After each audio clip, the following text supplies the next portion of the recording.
actually we live in the European Union, we strive for democracy, for equality, for freedom, for the well-being of a society, and those things were just imagined and became real in that frantic period that was the French Revolution. Actually, there's only two revolutions in the contemporary world, the French and the Soviet Revolution. Both of them created things like the speech of Saint-Just, which actually is not his speech, it's something that Buchner wrote himself. But they also created amazing things. That's the potential of being human. Going to the moon or doing something awful like the Holocaust.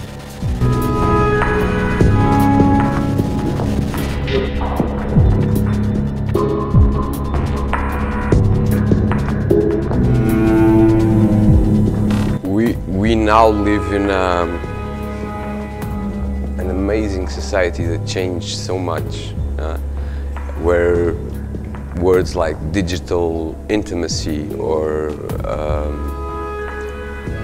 faraway proximity or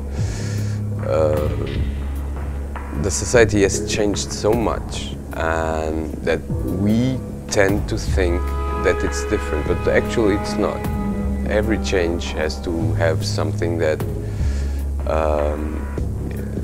is an anchor to it. And we keep going to the same questions. It's about justice, about humanity, about compassion, about utopia. It was thus with Jesus Christ, it was thus with, I don't know, Lutero, it was thus with the French Revolution. It was thus when electric light changed the world. Now it's information and digital natives, as the show. But for every change, man actually, in my opinion, and it's just my opinion, becomes more of himself. Every change shows the limits of humanity. So I think it's important.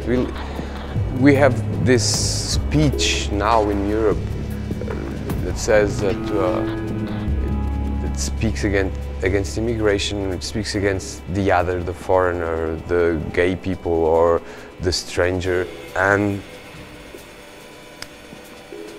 it's not what we imagined Europe would be when we tried to stop the slaughterhouse that it had been for 2,000 years. And so I think that as an European, as a citizen, as a Portuguese, as a man, I think this is the question I pose myself every day. I don't think that this text has a question. I think this text has so many questions that it's almost impossible to work with, because it sucks you dry.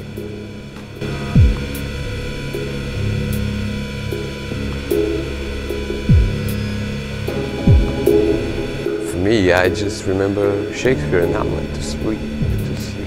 So you go constantly, not only to that. You go constantly to the Bible. You go constantly to the Quran. You go constantly to Gilgamesh. If they stay, it's because they touch you and they teach you. And the classical text has that. It's like a sponge, you know. It sucks you in, and it's so that's why they stay.